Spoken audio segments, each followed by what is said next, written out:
prerna deti hai, has been a kind of a absolute slogan or a mantra for us. The impact of ethanol and ethanol blends, because fuel efficiency is going to drop now with ethanol coming into it. Cars are actually becoming inherently more fuel inefficient. Even today, people do ask what's the range. It's important, but also make sure you check what is the efficiency, how many kilometers per kilowatt hour that you can extract from that battery. My sense is after COVID, fuel efficiency is not that absolutely the be-all and end-all as it was before. It's time for our weekly podcast, Deep Drive, powered by Kotak Mahindra Prime. Now, every week, we go deep inside the auto industry. We talk about trends, what's happening, and hot topics. And today, we have a really hot topic. It's all about fuel efficiency, something that's really ingrained in a lot of us motorists.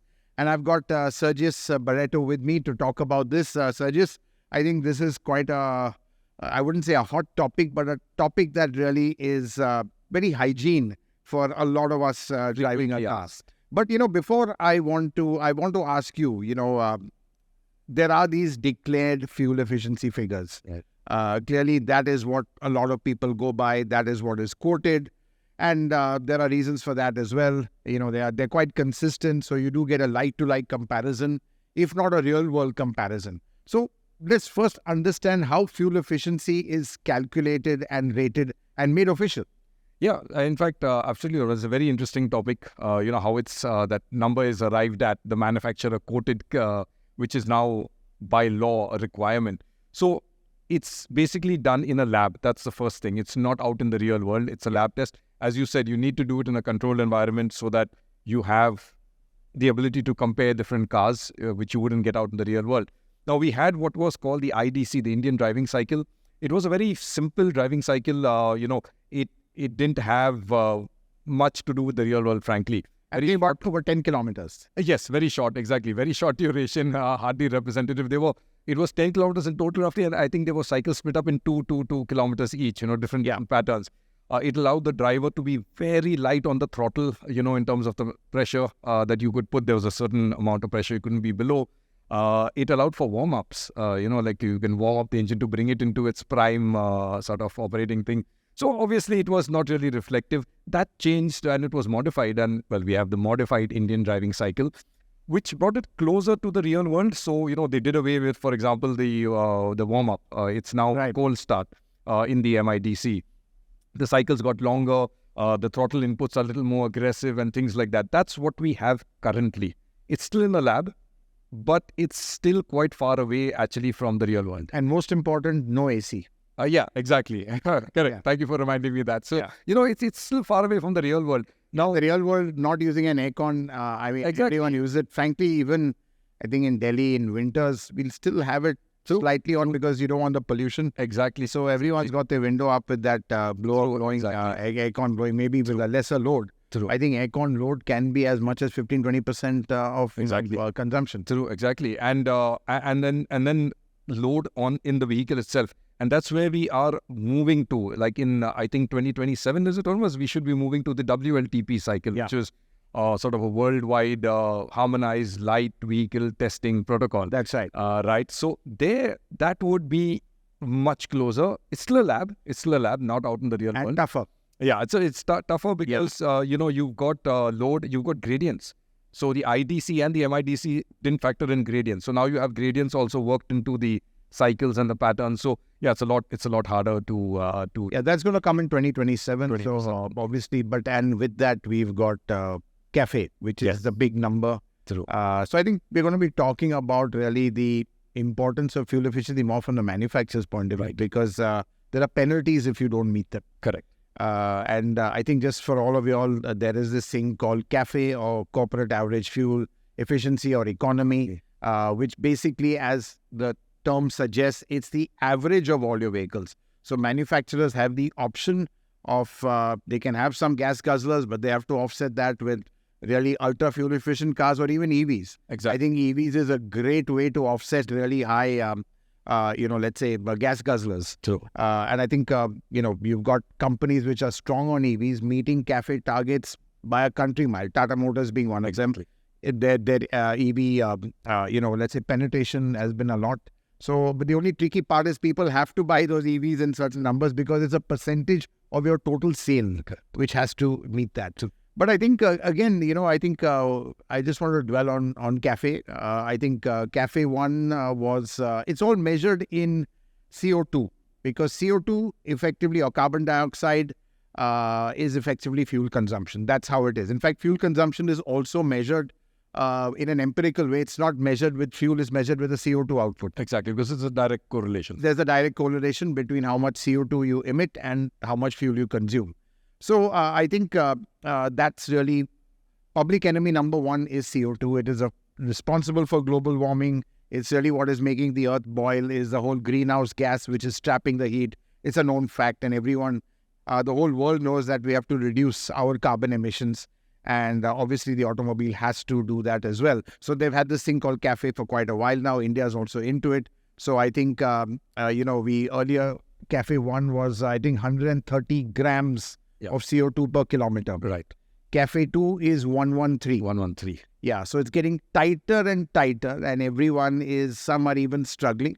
In fact, with CAFE 2, which I think came in last year, what I'm told is very few manufacturers met it. That's true. The two which definitely met it were Tata Motors, again, as we said, because they've got EVs, and Maruti.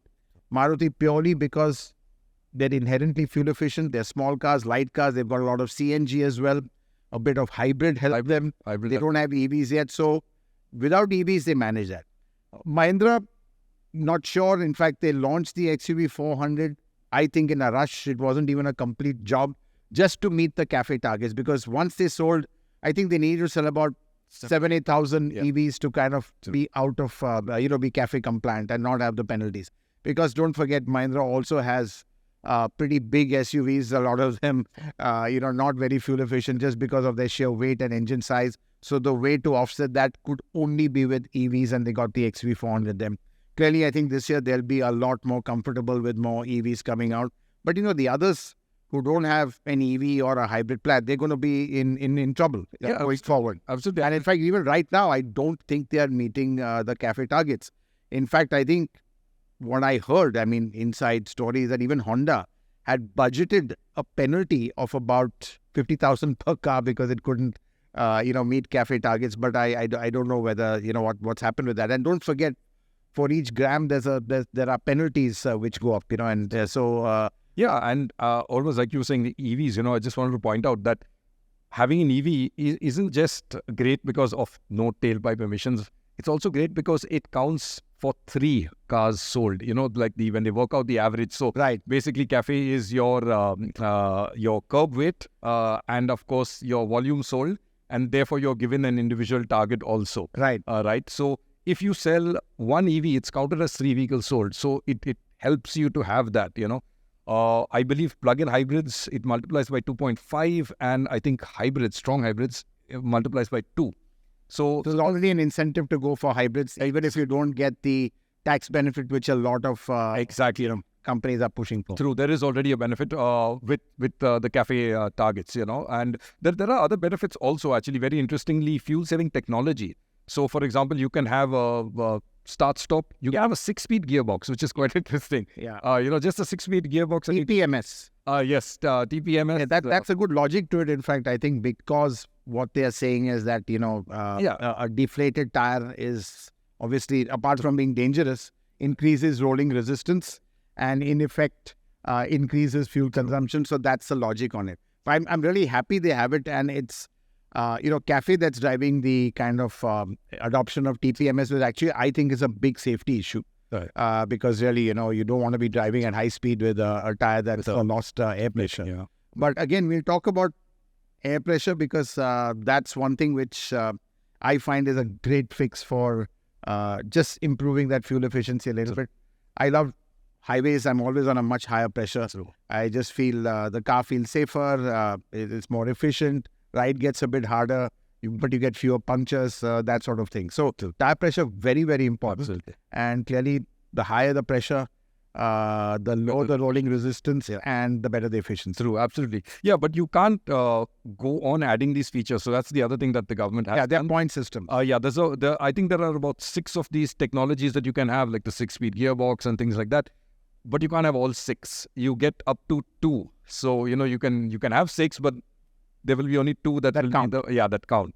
And then it's a multiplication of 0.98, I think. So yeah, there are benefits, and it's good to see, I think, CAFE, as you said, CO2, public enemy number 1. So, it's good to see that there is a lot of importance. But from what I've heard, Hormazd, and you'll know more here, I don't think the government has actually imposed that penalty as yet. No, not yet. No, they haven't. Okay. So everyone's, pretty nervous on that. The people who know, they haven't met CAFE. Right. You never know what's going to happen.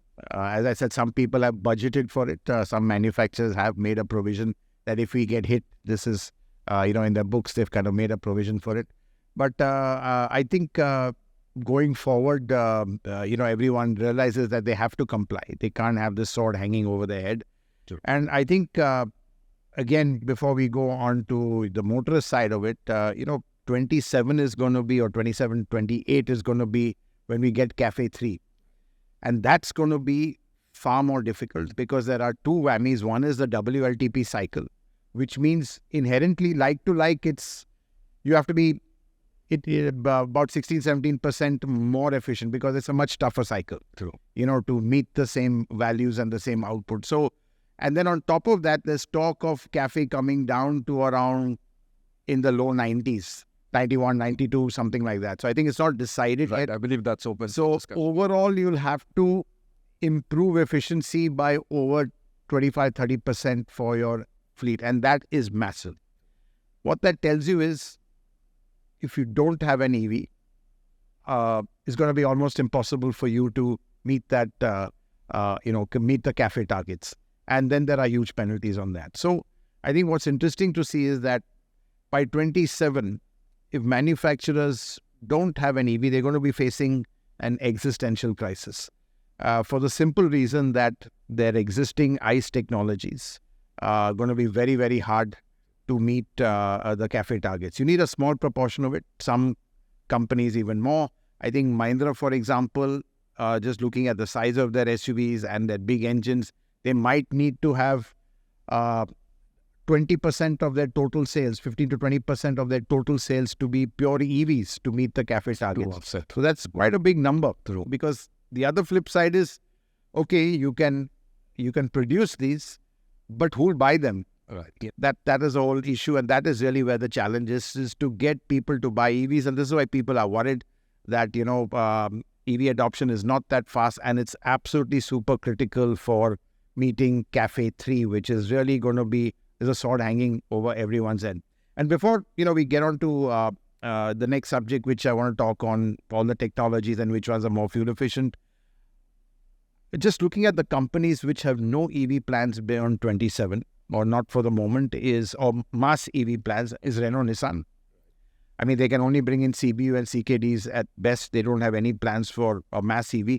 And the other is Volkswagen Skoda, because they had plans to bring this small car, but it's still up in the air.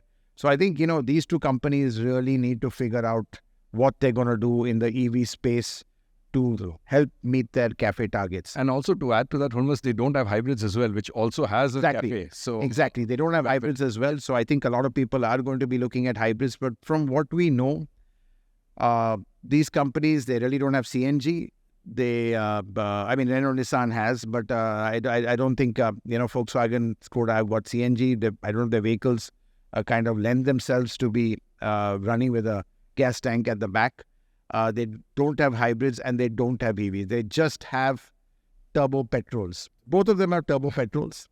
Good, and that's so great also. In the but on a test cycle, it's on great. A test cycle, yes. It's not great for the consumer. So I think that's the other point. Let's talking about fuel efficiency and I think some of the myths, so to speak, because turbo-petrols great on a life cycle, but in the real world, exactly, it just tanks. It just tanks. Yeah, we've seen that. Yeah, and that's very interesting. Because a lot of people keep asking us, and I'm sure you get this question also. Like the turbo, it's supposed to be more efficient. It's putting in more air. So theoretically, yes, there's more air going in. you have better burning, so lower emissions and more fuel efficiency. But the problem is this knocking, right? That's right. I mean, exactly. I think what is there, the turbo petrol is very, very sensitive to driving style. And, the minute you open the throttle or a WOT, what they call a wide open throttle, go far. I mean, the fuel consumption just spirals up and efficiency just goes south. And as you said, it's because of the knocking, because of the load. And I think, to compensate for that, extra fuel is injected, which is wasted. Actually, it's gone into cooling. Yeah, it's just to bring down the combustion temperature. Yeah, exactly. So all to bring down the combustion temperature. And that's really the flaw of the turbo petrol, because, you've got so much, let's say, pressures within the cylinder is more prone to knocking, and that knock, it's very sensitive to knock. And I think that's where it goes south. But another tip which I want to mention is that, especially driving the VW TSI engines, absolutely superb. I've noticed a huge improvement in efficiency just using 95 octane. So, IOCL's XP95, which is very, very common. I think IOCL have done a fantastic job of giving XP95 in almost everywhere. And today, the smallest of towns you can find. Mahabaleshwar. Definitely. You've got it over there. Yeah. On the way up, you have it in Vai, you have it in Mahabaleshwar. So it's really quite easy. 100 octane, much less so, because but just with XP95, which is just about maybe 6 rupees more, it is expensive. Right. Your efficiency is dramatically improved. Your performance is dramatically improved. But again, it is for these sort of engines which have high compression ratios. With a turbo with a high compression ratio. And it's high compression ratios is what helps with efficiency and performance, but it needs a higher octane fuel. And I think that's where, these engines really benefit from this. And, we didn't have this many years back. So it's amazing how the oil industry has also evolved. I mean, at one point, it was 87 octane and, 91 was the premium. Yeah, that's right. Now then you had 97, again, not very easily available. And now you've got 95 very easily available and 100 octane as well. So I think really turbo petrol is great to drive, but we have to understand that they're not as necessarily as efficient. So I think also another consumer tip would be, which you do with every engine, light throttle, but here even more so, right? I mean, you've got to be really sensitive and judge that exact amount that you need of the throttle. Absolutely. And I think anyone buying a turbo petrol doesn't want to do that. You want that mid-range punch a turbo gives you. You want it. So, but, I think actually also my sense is after COVID, fuel efficiency is not that absolutely the be-all and end-all as it was before. I mean, today it's still super important, probably right up there for consumer preferences, especially in the budget segment. But I think people are happy to sacrifice a bit of efficiency just for a car that drives better. And it's even brand specific. I mean, yeah, absolutely. Yeah. So I think you have the theory about the two M's, Maruti and Mahindra, right? That's right. And again, I said it in an earlier podcast. I was just talking to a Bosch engineer who was really enlightened me. He said with Mahindra, the consumer wants the power. Okay. So they can calibrate their engines to be more on performance and less on efficiency.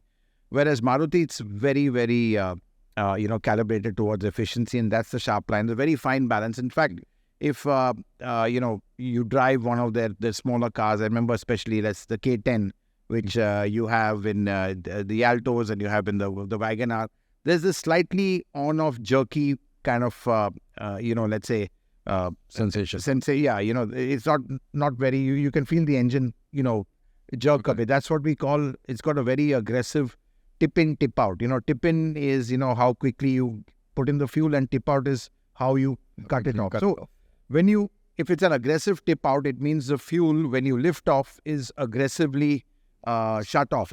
So you get a bit of that jerk.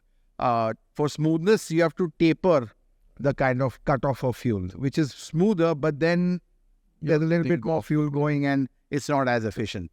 So different calibration strategies for different car makers. I think even Tata Motors is a little bit more on the efficiency side. Even for them, it's very complex right now. I think today calibration engineers are absolutely gold because you have to balance so many parameters, performance, emission, efficiency, and all of them are so contradictory that you change one, the other thing, and there are multiple kind of parameters right now, and you have to find that sweet spot, which is very, very difficult. Emissions are also getting tougher. Cars are actually becoming inherently more fuel inefficient because if you see, you're adding, DPFs, catalytic converters, they have their own back pressure that penalizes Curb fuel weight is efficiency. also going up with features. Absolutely. Curb weight is going up with features. Cars are getting heavier. SUVs are not so aerodynamic and everyone's moving towards SUVs. So you've got that penalty as well. You've got larger wheels on certain vehicles. That gives a big drag on, let's say a roading resistance. So all these factors are inherently making cars much more fuel inefficient. And but then, you've got technologies to kind of claw that back. So I think, if you look at the back of the book, our efficiencies are actually going up. So with a lot of compromises. Right.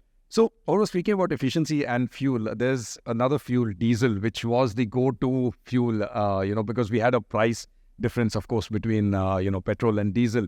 Do you think today diesel is still relevant when you want to look at, let's say, saving fuel? If you're a fuel efficiency-driven consumer, should you be looking at diesel? I think much less so. That golden age of diesel, in the mid, between 2010 to 2020, when it was really, let's say up to Dieselgate, because it got impacted even over here. But, 2015, absolutely at its peak, diesel, everyone was in love with. Globally, they thought that was this, let's say, solution to our emission problems. In a way, CO2 is better. But then, there were other nasty emissions like NOx and particulates. So that golden age of diesel is definitely gone. But in certain categories, in certain vehicle types like SUVs, it's still the go-to fuel. I mean, take a Mahindra, big SUV, predominantly diesel. I think even a segment like the Creta, you've got a large proportion of diesel vehicles. Yeah, it's, I believe, 50-50. Exactly. So it's still very much a diesel because diesel has that characteristic. And at the end of the day, it is more fuel efficient. And, I think the price difference between the fuel has come down dramatically. But it's still a fair bit. I mean, it's still about 10, 15 rupees, which India is still one of the few countries where there still is a price thing. In fact, I've got this clip which I just want to play. I love playing this joke when you go to a pump and say he doesn't know what the car is because diesels are so refined. So he asks petrol or diesel. So I just tell him, Sasta kya hai? So he says diesel. I said, diesel dala. So have a look at this clip. It's a lovely joke which I love playing. Okay, sir. Diesel, petrol, sir. Sasta kya hai? Diesel है, sir. So diesel dala. You'll have another choice as well now, biofuels, blended fuels. In fact, although the price won't drop, I'm sure, but we should talk about Hormazd also, the impact of ethanol and ethanol blends, because fuel efficiency is going to drop now with ethanol coming into it. Right? Yeah, that's right. I think already with a blend of 20% ethanol or E20, theoretically, because of the low energy density of ethanol, you can fuel, like to like, if it's 100% petrol, your fuel efficiency is down by about 5-6% already. So again, that needs to be clawed back in some way or the other. There are manufacturers working hard, the engines are getting more efficient. But I think, it's, how do I say, as we go more and more towards ethanol, that penalty is going to be there. Now, ethanol as a let's say, a cost per liter is cheaper, but whether the government gives us that benefit remains to be seen. So a lot of challenges for cars, making them more and more fuel efficient. And I think from a owner's point of view, we are feeling the pinch because if you see today, the move away from diesel, going a lot towards turbo-petrols, which, yes, good in the lab, but not on, let's say, in the real world. I mean, classic case for me is the Hector, which everyone grumbles about, 5 kilometers per liter. Even our Tucson is giving about 5 to 6 kilometers per liter. I think a lot of people don't want it here as a long-term car. They always all look away. Yeah, exactly. So at some level, it is still very, very important. And, I think while maybe less so, I think fuel efficiency is something which is just that, kitna deti hai, has been a kind of a absolute slogan or a mantra for us. Exactly. And it's here to stay. And which is why I think, at this point, we should talk about our own fuel efficiency test, which is why it's so important to look at our testing. Because I think, Hormazd, you've been doing this since the magazine came out. That's right. And I think we've evolved it. And I think Saumil, our road tester, I think now we have a proper set protocol which gives us some consistency and a real world figure. So I think, Sergius, it'd be good if you share with us what we do. So for your information, we have a city and a highway cycle. The city cycle is again a defined route. We measure the route out on GPS. We don't use the car's odo obviously to check the distance traveled. Same time of the day, drivers are rotated. So there is sort of no variation between driving style is ironed out. Thankful to thankful. That's the only way to measure, not going on what the car's trip computer is telling you. So it's a thankful to thankful basis. Average speed, so important for fuel efficiency. We check that. For the city cycle, it's about I think someone was telling me it's 22 kilometers and per hour, and for the highway it's 55. And that's more or less what the real world conditions are like. I mean, today in any city, whether it's Bombay, Delhi, Bangalore. Yeah, I think 22 is quite high, but I think sometimes in peak hour it might be even less. But I think what we're doing is we drive it almost an 8-hour cycle. So we get a rush hour, we get a period where it's not rush, and we come back as well. Exactly. And AC on? AC on, absolutely. And where we do have climate control, it's set at the same temperature, which is 22. So, again, because that also has an impact if you could set it. Yeah, that's something that's not there in the MIDC. So clearly, straight away, that gives you some immediate distinction. Absolutely. So, and tire pressure, of course, we set to the manufacturer's recommended pressure. We don't go with, bumping it up or lowering it down. So it goes with what is the recommendation on the car. So it is a very standard test, and you can find all of that data on the website and in our magazine, of course, for all of the cars that we get a chance to test, because it takes a long time. 2 complete days of people just going driving, slogging it out.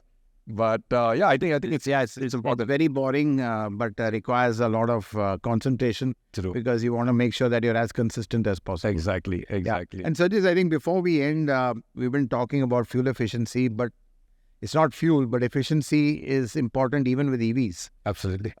We may not feel it, but I think it's important from an overall perspective. You want ideal situation is to have cars with as small batteries as possible, because not only is that more environmental friendly, you're just not mining, you're mining less lithium, less material, but it'll cost less, it'll weigh less, and give a range. And I think for me right now, the big eye-opener was our long-term Ioniq 5. Yeah, the post you did recently. Yeah, that's right. I mean, why don't you share that data? It's 6.2 kilometers per kilowatt hour. In fact, I think the comparison I can draw is with the Audi Q8 e-tron. Same route, same place, same driver. Same driver. It reached Mahabaleshwar with 38% charge left, which is pretty good from a range point of view. True. Both of them did that. But the Audi has a bigger 114 kilowatt hour battery. The Ioniq has, I think, 72, 73, something like that. So you can imagine how much more efficient that was. Now, you may not feel it because charging is cheap. If you do it at home, it costs nothing. But in a way, the Q8 was a bit of not a gas guzzler, but a volt guzzler or a watt guzzler or whatever you want to call it. And, in terms of costs, it's not big. But I think if you look at it from a concept-wise, you've got this big car, which is drawing a lot more, let's say, power, not necessarily from clean sources to power this big battery pack. So I think there is a case for efficiency with EVs as well, and I think that's going to become pretty important. I'm sure there'll soon be standards for that too, because right now we don't feel the pinch at all. But I think efficiency is important. I think it's the one thing that is the only kind of solution for keeping CO2 levels as minimal as possible. And in fact, that's what we've begun. In fact, our viewers begun testing as well with EVs. I mean, in the early days, I remember everyone would ask, what's the range like? And even today, people do ask, what's the range? It's important, but also make sure you check what is the efficiency, because we are measuring the efficiency too on EVs. So, as you said, how many kilometers per kilowatt hour that you can extract from that battery, because electricity is precious as well. Yeah, exactly. Especially, and the way we generate it is not always clean. So, to use as little of it as possible. So, great, Sergius. I think a good topic. I look forward to all of your comments. I know you've been enjoying our podcast and you look forward to it every week. But to make sure you don't forget and you remember, don't forget to subscribe, click on the bell icon, stay notified, and see you again next week, same time.